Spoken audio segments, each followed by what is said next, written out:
Money beats carbon every time. You have to realistically look at balancing the two.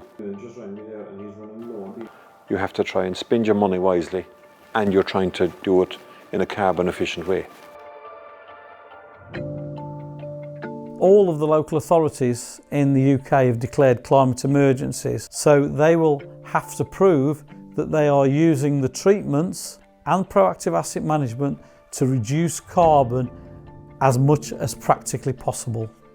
If you have a pothole, you failed. That's my quick answer. We try and maintain the roads, we try and prevent potholes rather than repair potholes.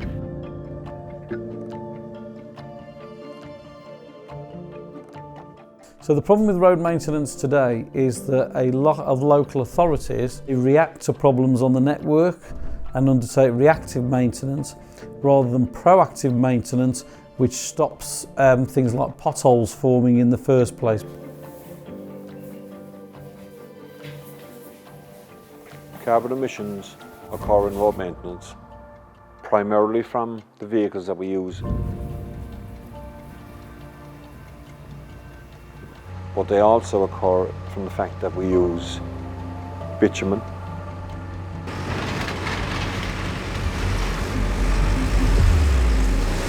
and there's also emissions from the fact of you're purchasing it and drawing it from up the country or from abroad to bring it in, because we don't produce oil in this country. The strategy of whole carbon life cycle planning and using preventative treatments over just replacing conventional material will save around 75% of carbon. Instead of the road lasting 10, 15, 20 years, it'll last 60 to 90 years before needing to have its asphalt layers replaced.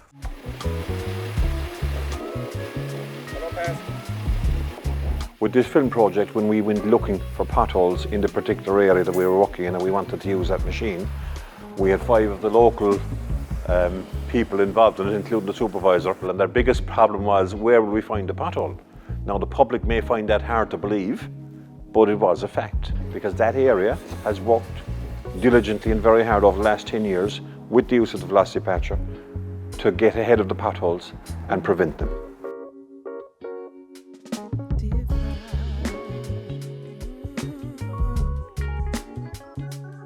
My name is John Tobin. I'm the Plant Store Superintendent for Cork County Council in the machinery yard in Skibbereen.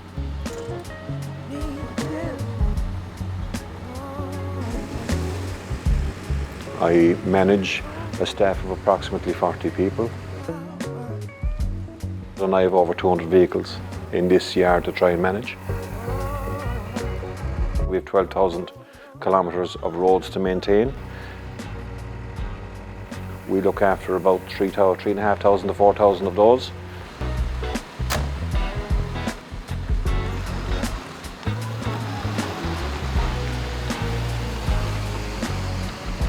Roads will get potholes, and they will get potholes because we cannot build new roads all the time. We cannot do them completely all the time. You would focus on the heavier traffic roads, you would focus on the busier roads, the high-speed roads. They would be done more often, but some of the rural roads could grow out to 20, 30, 40 years if it came to it.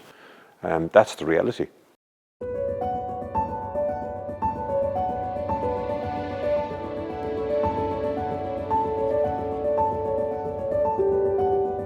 So you can't really realistically justify spending tens of thousands or even hundreds of thousands of euros on those roads, so you try and keep them maintained.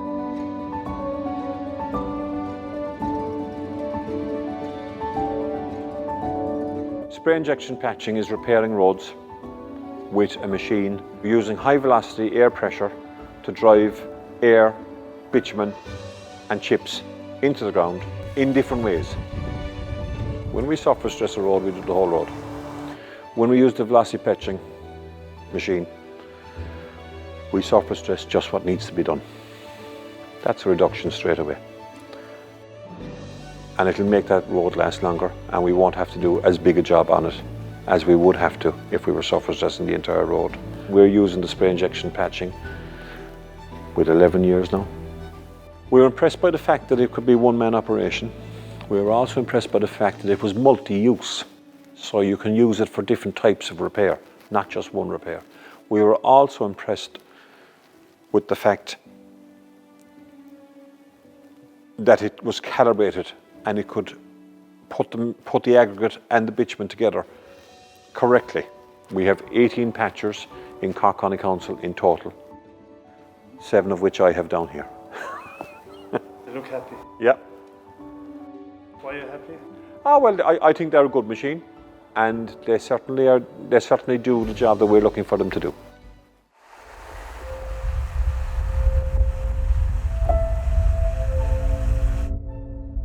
When the velocity patcher comes onto the road, he will see the damage that needs to be repaired in front.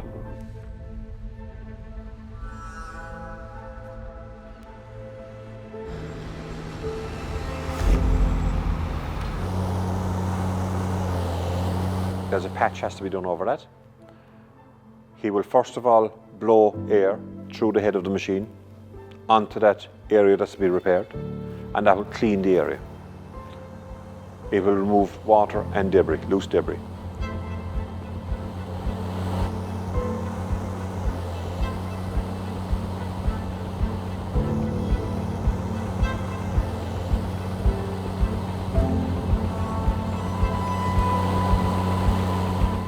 What you will do next then is you will just put a light spray of bitumen over that, and that will create a seal in the hole itself.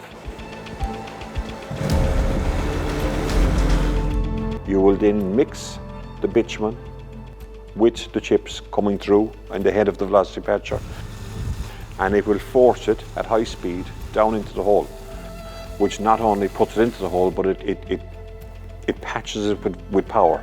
So it's almost like it's compacting it as it goes in. You would then finish that off with another layer of bitumen and a seal of chips over the top, but you would square up the edges of the hole. So you would go further than the hole itself. You would create a seal around the hole, so the possibility of cracking at the edges or another hole coming next to that pothole wouldn't happen as quickly.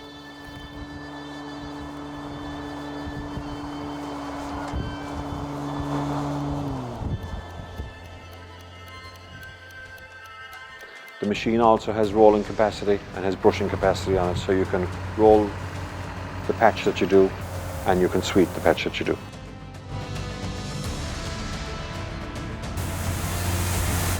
And it's a complete finished job, all in one, and move on.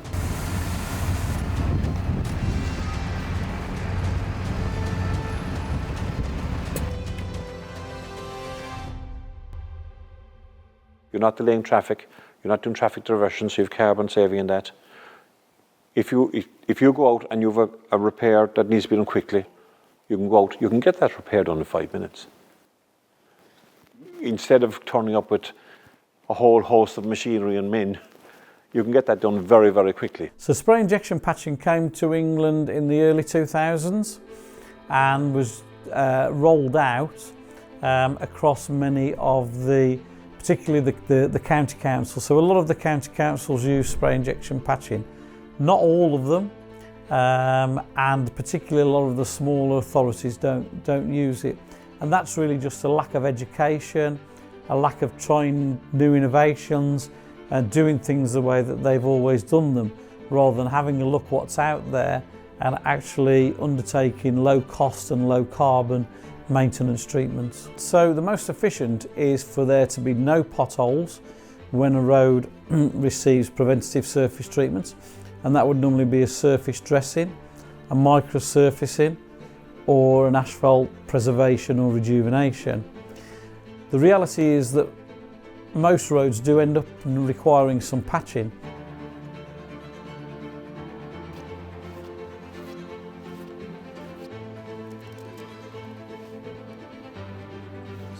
So in the background down here in the centre of the carriageway, we can see a conventional cut and break patch that's been done using traditional asphalt. So it's had to be cut out, squared off, the old material removed, and then the new asphalt brought in to complete the patch and then sealed around the edges. That takes about 4 to 5 times as long as spray injection patching. So currently you would be around about 12 or 13 pounds on average for spray injection patching. For conventional asphalt patching, you would be talking 36 to around £40 a square metre. So if you are using spray injection patching, you are filling potholes for about a third of the cost and a quarter of the carbon emissions over using conventional asphalt.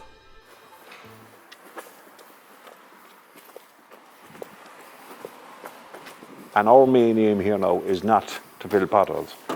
We aim to try and prevent potholes as best we can.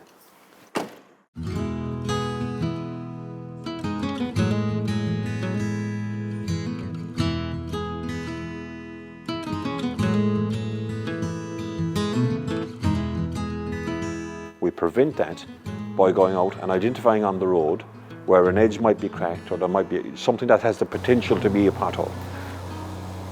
I think it's the multi-use of the spray injection machine that makes the difference. Because when you go into a road, you don't see the same problem all along the road, you see different problems. This system can solve different problems. You can use the bitumen in two different ways. You can mix it with the aggregate and that'll seal, or you can run the bitumen separately and the chips separately.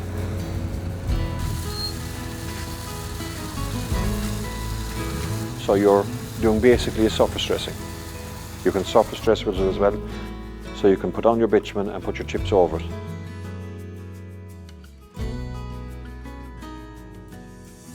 And you can see that we do more than just potholes.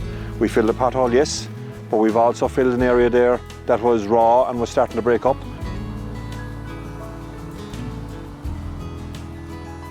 We've also done an edge on the road where the edge was starting to go. The velocity patcher in one day can do a couple of kilometres of repair that will last another 12 months and make this road last longer.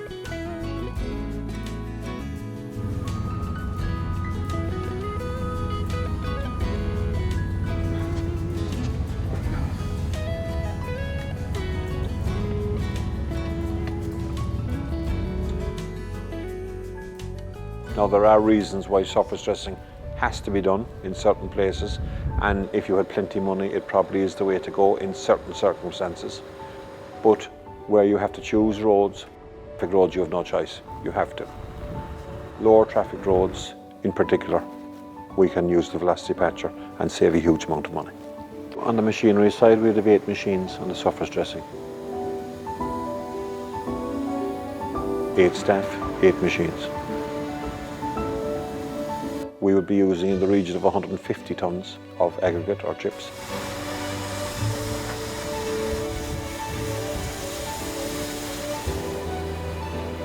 And we'll be using in the region of 30,000 litres of bitumen per day. The total cost of that would be in the region of 30,000 euros per day.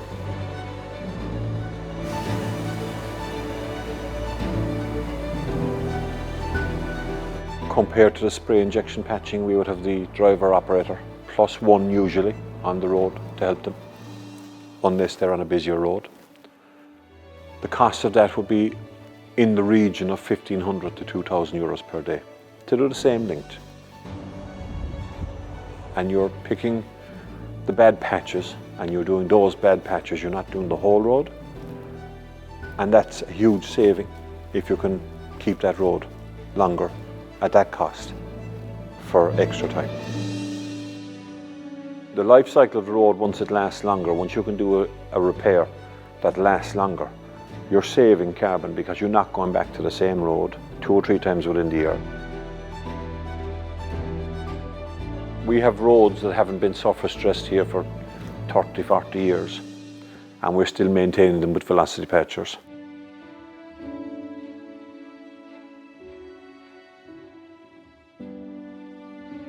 You can still find potholes.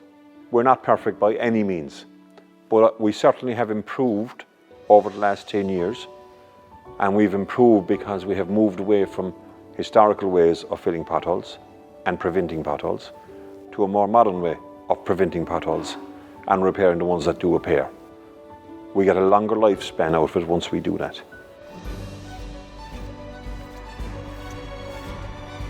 So money and carbon are both important. Right now we have to have a look at carbon as being a priority to reduce climate change. The good news with road maintenance is that the treatments that are the most efficient, are the cheapest, are also the most carbon friendly. So there is no trade-off, it's a win-win, and they can both be as important as each other because there is no trade-off.